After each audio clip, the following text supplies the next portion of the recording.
అంతర్జాతీయ రాజకీయాల్లో ముఖ్యంగా అగ్రరాజ్యం అమెరికాలో ఒక ఊహించని సంచలన పరిణామం చోటు చేసుకుంది.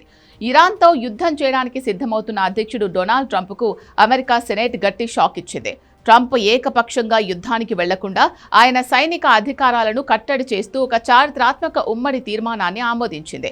ఇక్కడ ట్విస్ట్ ఏంటంటే ప్రతిపక్ష డెమోక్రాట్లతో పాటు ట్రంప్ సొంత పార్టీ అయిన రిపబ్లికన్ సెనేటర్లు కూడా కొందరు ఈ బిల్లుకు అనుకూలంగా ఓటు వేశారు.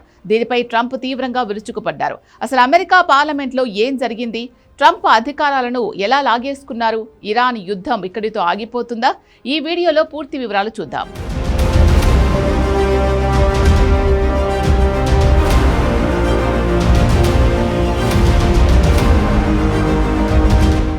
అసలు విషయంలోకి వెళ్తే డొనాల్డ్ ట్రంప్ మొదటి నుంచి ఇరాన్ పట్ల కఠిన వైఖరిని అవలంబిస్తున్నారు.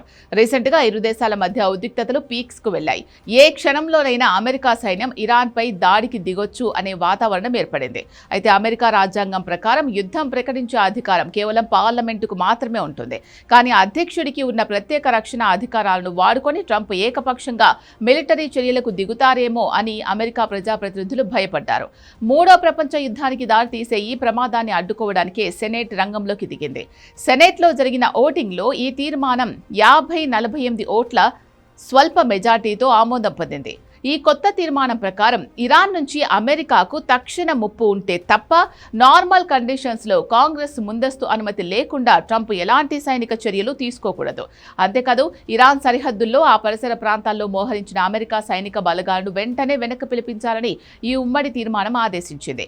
శత్రుత్వాన్ని పక్కన పెట్టి దౌత్యపరమైన చర్చలు జరపాలని స్పష్టం చేసింది. ఈ తీర్మానం నెగ్గడానికి డెమోక్రాట్లు మాత్రమే కారణం కాదు. ట్రంప్ సొంత పార్టీ అయిన రిపబ్లికన్ పార్టీకి చెందిన 4 కీలక సెనేటర్లు పార్టీ లైన్ దాటి డెమోక్రాట్లతో చేతులు కలిపారు. దేశ భద్రత విషయంలో ట్రంప్ ఏకపక్ష నిర్ణయాలు సరికాదంటూ వారు ఈ బిల్లుకు ఓటేశారు. దీనిపై డొనాల్డ్ ట్రంప్ అగ్గి మీద గుగ్గిలమయ్యారు. డెమోక్రాట్లతో చేతులు కలిపిన ఆ 4 సొంత పార్టీ సెనేటర్లను ఉద్దేశించి వీరంతా డెమోక్రాట్లతో చేతులు కలిపిన రిపబ్లికన్ లూజర్స్ అంటూ సోషల్ మీడియాలో ఘాటుగా విమర్శించారు. ఈ బిల్లు అమెరికా దేశ రక్షణ సామర్థ్యాన్ని బలహీనపరుస్తుందని వైట్ హౌస్ గట్టిగా వాదించింది. మరి సెనేట్ బిల్లు పాస్ చేసినంత మాత్రాన ట్రంప్ ఆగిపోతారా అంటే దానికి ఒక టెక్నికల్ లూప్ హోల్ ఉంది. అమెరికా అధ్యక్షుడికి వీటో అధికారం ఉంటుంది. పార్లమెంట్ పాస్ చేసిన ఏ బిల్లునైనా ప్రెసిడెంట్ తన వీటో అధికారంతో తిరస్కరించవచ్చు. ఈ బిల్లును కూడా ట్రంప్ ఖచ్చితంగా వీటో చేస్తారని అంతర్జాతీయ విశ్లేషకులు చెప్తున్నారు. ఒకవేళ ట్రంప్ వీటో చేస్తే ఆ బిల్లు మళ్లీ చట్టం అవ్వాలంటే పార్లమెంట్లో 3/2 మెజార్టీ కావాలి. కానీ ప్రస్తుతం ఉన్న పరిస్థితుల్లో డెమోక్రాట్లకు అంత మెజార్టీ లేదు. కాబట్టి ఈ తీర్మానం కేవలం ట్రంప్ను మానసికంగా రాజకీయంగా కట్టడి చేయడానికి మాత్రమే పనికొస్తుందని చెప్పాలి. ఏదేమైనా ఒక దేశ అధ్యక్షుడి యుద్ధ కాంక్షను సొంత పార్టీ వారే అడ్డుకోవడం అనేది అమెరికా చరిత్రలో ఒక అరుదైన పరిణామం. ఈ రాజకీయ పోరు రాబోయే రోజుల్లో వైట్ హౌస్కు అమెరికా కాంగ్రెస్కు మధ్య ఎలాంటి యుద్ధానికి దారితీస్తుందో చూడాలి.